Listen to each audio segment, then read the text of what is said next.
Ihr wollt guten Espresso trinken und wir zeigen euch in 6 Schritten, wie das geht. Wir erklären euch außerdem das beste Standardrezept, also wie viel Kaffee verwenden, wie viel Kaffee brühen, was die richtige Brühtemperatur ist, wie lange ihr brühen solltet und alles, was wichtig ist. Und das Ganze mit einer einfachen Espressomaschine, sodass ihr zu Hause auch guten Espresso machen könnt.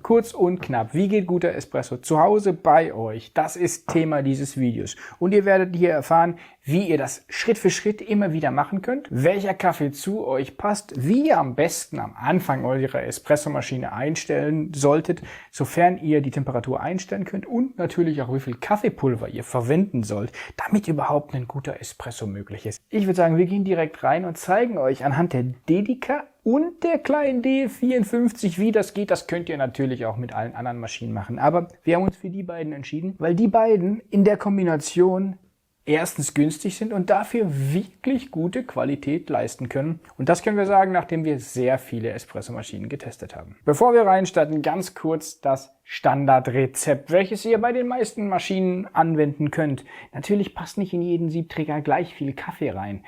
In manche Siebträger passt ein bisschen weniger rein. Wie finde ich raus, wie viel Kaffeepulver in meinen Siebträger geht? Das ist hier die Basis für das Rezept, Michel. Euer Ausgangspunkt ist eigentlich immer die vorgegebene Menge, die vom Sieb, vom Hersteller euch gesagt wird. Die stimmen oftmals relativ präzise. Ich würde das aber immer etwas in Frage stellen und auch überprüfen. Ein super Werkzeug, das zu überprüfen, ist, ihr nehmt die vorgegebene Menge. Als Beispiel bei der Dedica. Mit unserem Siebträger und unserem Sieb seid ihr so bei 15 bis 16 Gramm, die ihr als Startreferenzpunkt nehmt. Und wenn ihr das aber überprüfen möchtet mit eurem Kaffee, dann mahlt ihr den Kaffee, macht in den Siebträger, verteilt den schön, da kommen wir nachher noch dazu und tempt den. Nach dem Tempen spannt ihr einfach mal den Siebträger ohne irgendwas ein, so langsam, und holt den wieder raus. In dem Moment sollte kein Abdruck unserer Dusche, da wo das heiße Wasser aus dem Brühkopf kommt, in unserem Kaffee vorhanden sein.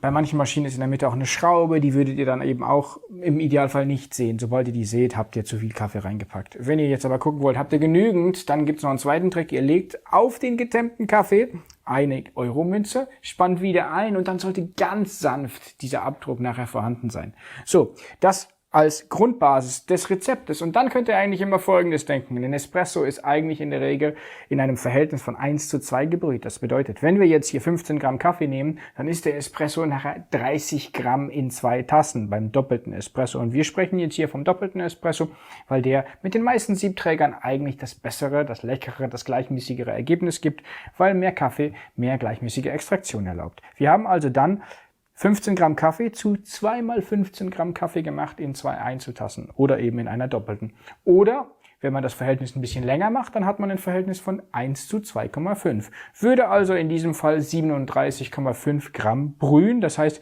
man hätte ein bisschen mehr Espresso, den man dann auch wieder aufteilt auf 2 Tassen. Das ist das Standardrezept und ihr könnt euch eigentlich an einer Brühzeit von 25 bis 30 Sekunden orientieren. Das ist fast immer ein guter Startwert und man kann dann nachher noch anpassen, in welche Richtung man geht. Aber ich würde sagen, so viel mal an dieser Stelle. Jetzt gehen wir rein in die einzelnen Schritte und gehen zum ersten Schritt. Ein super wichtiger Schritt, der oft vergessen wird, Michel. Die Maschine muss richtig schön aufgeheizt sein. Jetzt in unserem Fall mit der DeLonghi Dedica dauert das ein paar Minuten. Es gibt aber oftmals die großen Maschinen mit Boilern oder teilweise Thermoblocks, die dann 5, 10, 15, im krassesten Fall aber auch 30 Minuten Aufheizzeit brauchen, damit ihr bei einer Brühtemperatur von etwa mindestens 91 Grad und maximal 94 bis 95 Grad angekommen seid. Ihr solltet euch dabei nur bedingt an den Leuchtsignalen orientieren, die euch der Hersteller gibt, denn oft ist vor allem der Siebträger noch nicht heiß. Ihr könnt das beschleunigen, indem ihr einmal durch den Siebträger heißes Wasser durchbrüht. Das ist sicherlich eine Methode. Das andere ist aber zu überprüfen, ob das Wasser wirklich heiß genug ist. Und man sieht eigentlich schon an so einer leichten Dampfentwicklung, ob es langsam in eine wirklich heiße Temperatur geht oder noch weit davon entfernt ist. Also nochmal 91 bis 94, 91 bis 93, 92, 93, das ist so eine gute Zielgröße. Wenn ihr in die Richtung zielt, dann seid ihr super unterwegs. Das zweite ist natürlich der Kaffee und den mahlen wir frisch. den mahlen wir immer frisch, das empfehlen wir euch. Ihr braucht, wenn ihr Espresso zubereiten wollt, eine kleine Mühle, denn mit der Mühle stellen wir den Mahlgrad ein und der Mahlgrad bestimmt auch, wie schnell Wasser durchläuft. Grober Mahlgrad bedeutet, Wasser läuft super schnell durch und kann gar nicht alles und gleichmäßig extrahieren. Zu feiner Mahlgrad bedeutet, das Wasser und der Kaffee sind eigentlich zu lange im Kontakt. Das Wasser kann gar nicht durchgleiten und dann wird das Ganze eine bittere, unangenehme Brühung. Einfach nicht lecker. Vor allem Bitterkeit wird am Ende dann noch ausgelöst. Das ist auch nicht das Ziel. Wir suchen genau den Mittelweg und dafür brauchen wir die Mühle, um selber zu mahlen. Wir wählen jetzt den Startmahlgrad und machen mal den ganzen Ablauf und der Ablauf wird uns dann zeigen, beziehungsweise die Geschwindigkeit des Espressos, in welche Richtung wir vielleicht den Mahlgrad verstellen müssen. Wir nehmen nun 15 Gramm von unserem Compadre, das ist unsere Interpretation eines italienischen Espresso, der ist zugänglich, der ist eher kakaoig, schokoladig und der funktioniert auf vielen Maschinen sehr, sehr gut, weil er Temperaturschwankungen auch aushalten kann.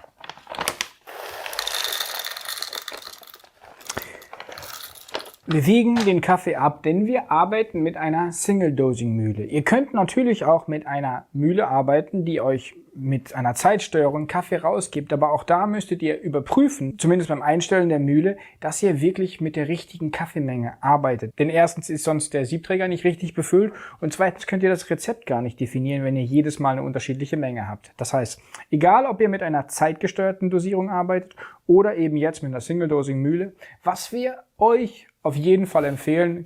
In jedem Fall solltet ihr die Mengen definieren. Wenn ihr ganz günstig starten möchtet, könntet ihr zum Beispiel auch mit einer soliden Handmühle starten. Die sind im Bereich von etwa 100 € und würden genau gleich guten Espresso machen, wie jetzt die Mühle, die wir jetzt nutzen. Dann mahlen wir mal den Kaffee.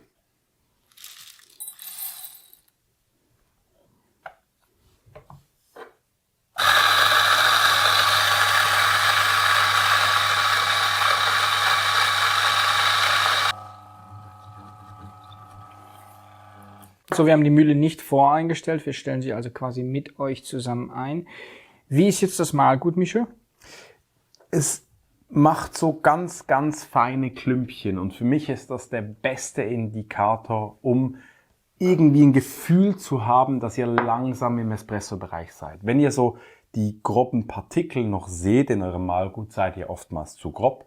Und wenn eure Mühle eigentlich nur Klumpen produziert, seid ihr oft, je nach Mühle, zu fein. Aber wenn sie nur so kleine Klümpchen anfängt zu bilden, ist das für mich bei jeder Mühle so der erste Indikator, ich bin in der Nähe eines Espresso-Mahlgrads. Ganz wichtig, Siebträger einmal ausreiben, dass da keine feuchten Stellen zurückbleiben, kein alter Kaffeesatz, denn wir wollen den Kaffee nur mit frisch gemahlenem Kaffee brühen und wir wollen auch nicht, dass der Kaffee schon nass wird durch eine Restfeuchtigkeit. Jetzt wird der Kaffee reingeleert und gut verteilt. Total wichtig, dass das gut verteilen stattfindet. Das kann man mit der Hand machen, mit so einem seitlichen Karate-Move oder mit einem ganz einfachen Werkzeug. Gerade bei günstigeren Mühlen macht es manchmal Sinn, ein sogenanntes WDT zu verwenden. Das bricht nämlich die Klümpchen im Kaffeekuchen nochmal auf und erlaubt dann auch, dass wir gleichmäßiger verteilen und dann eben auch anpressen können. Ist aber eine Option, nicht notwendig, aber macht es manchmal einfacher. Jetzt haben wir es schön verteilt, jetzt folgt das Verdichten und zwar indem ihr einmal klopft, dann fällt das Kaffeepulver so in sich zusammen, schon einige Lücken, die da noch drin waren, schließen sich ganz gut und ja, ihr habt es perfekt vorbereitet für das Tempen. Das ist der nächste Schritt, da kommt es nicht drauf an, ob ihr jetzt 8,1 oder 11,2 Kilogramm drückt. Ihr solltet einfach ungefähr mindestens 8 Kilogramm drücken. Dann habt ihr genügend Druck aufgebaut, dass euer Kaffee wirklich sauber festgepresst ist. Dann folgt ein kurzes Abwischen über den Bajonettverschluss, dass wirklich der Siebträger vor allem im oberen Bereich auch sauber ist, damit ihr nicht eure Dusche mit der Zeit immer mehr verschmutzt. Wenn die verschmutzt ist, läuft nämlich sonst oft das Wasser links und rechts an eurem Siebträger vorbei. Ihr stellt eine kleine Waage bereit. Die braucht ihr, um die Menge des Kaffees zu kontrollieren und andererseits auch die Brühzeit, vor allem dann, wenn eure Espressomaschine keine Brühzeitanzeige hat. Gerade zum Einstellen der Mühle ist es entscheidend, dass ihr eine Waage verwendet, denn sonst wisst ihr gar nicht, in welchem Brühverhältnis ihr unterwegs seid und ihr stellt ein bisschen Pi mal Daumen ein. Das ist schwierig, um ein gutes Rezept zu entwickeln. Zwischen jedem Espresso muss einmal gespült werden.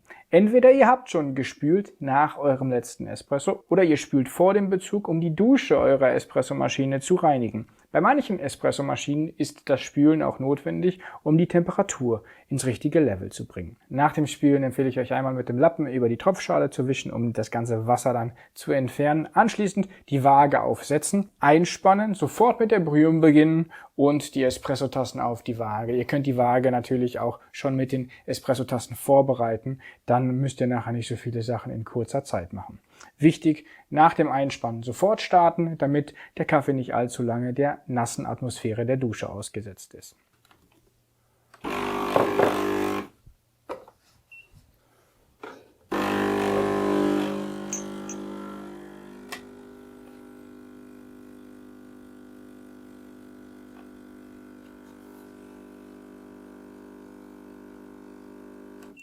Der Espresso lief ziemlich zügig, er kam so richtig schnell raus. Der Mahlgrad war also zu grob. Der Kaffeekuchen konnte nicht ausreichend Widerstand aufbauen.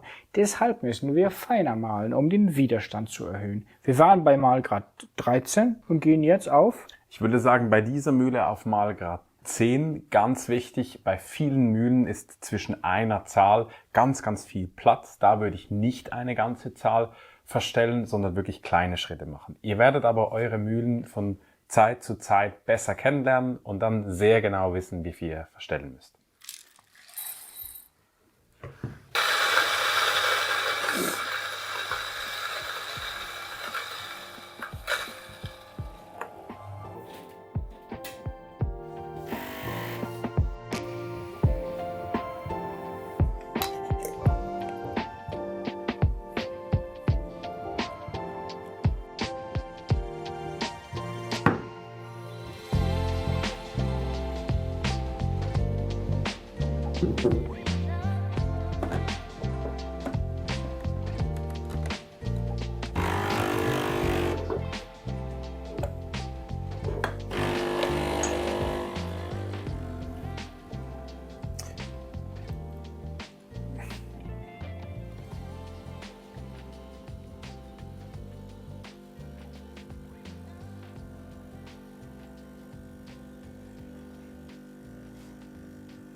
Nun hat der Espresso gepasst, zumindest was die Auslaufzeit und die Kaffeemenge anging. Wir haben genau 37,5 Gramm oder rund 37,5 Gramm in wie viel Sekunden gebrüht? 26. Sind also in diesem Fenster. Probieren den Espresso. Und sein Gesichtsausdruck spricht Bände. Guter Espresso. Guter Espresso. Passt so. Man könnte immer noch Anpassungen machen, aber darum geht es jetzt nicht in diesem Video, sondern es ging darum, das Zielfenster zu finden. Achtung, er hat jetzt hier nur eine Mahlung gebraucht. Typischerweise braucht man 2, 3, 4 Mahlungen. Mal ist man zu grob, mal ist man zu fein. Wir waren zu grob, sind also etwas feiner gegangen, dann hat's gepasst. Manchmal seid ihr aber auch viel zu fein, dann müsst ihr etwas gröber mahlen, um in das richtige Zeitfenster zu kommen. Und sehr oft, wenn ihr einen neuen Kaffee habt, egal ob es wirklich neuer ist oder einfach eine neue Röstung von dem Kaffee, den ihr immer wieder trinkt, müsst ihr den Mahlgrad leicht verändern. Ja, leichtes Nachstellen ist ganz typisch, wenn man Espresso zubereiten will. Hier nochmal kurz zusammengefasst.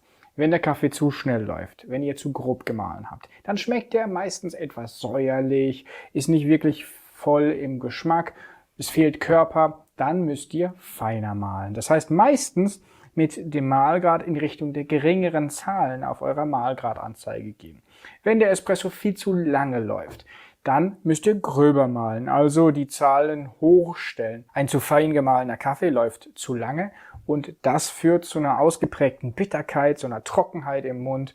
Der Körper ist dann auch nicht wirklich richtig lecker. Er ist zwar oft voll, aber ihr merkt, es fehlt etwas an Balance. Und ein guter Espresso selbst, der ist eben balanciert. Dann kann man noch in die eine oder andere Richtung mehr zielen, aber ihr habt erstmal einen super Ausgangspunkt. Und ihr könnt natürlich auch noch mit dem Brühverhältnis spielen. Aber das ist dann auch schon das nächste Level. Das war unsere Kurzeinleitung zum Einstellen eines Espressos. Es gibt einen Blogartikel dazu. Es gibt noch zahlreiche andere Videos von uns, die alle auch im Blogartikel und in der Videobeschreibung verlinkt sind. Überhaupt machen wir hier jede Woche Kaffee-Content. Wir zeigen Videos, wie wir Maschinen testen, wir stellen neue Mühlen ein und berichten euch aus der weiten Welt des Kaffees. Wenn euch das auch interessiert, dann seid dabei. Jede Woche Samstag in unserem Videokanal, in unserem Newsletter oder auf unserer Website. Oder auch mal in einem unserer Kurse. Tschüss und bis bald. asynchronen Kaffee getrunken.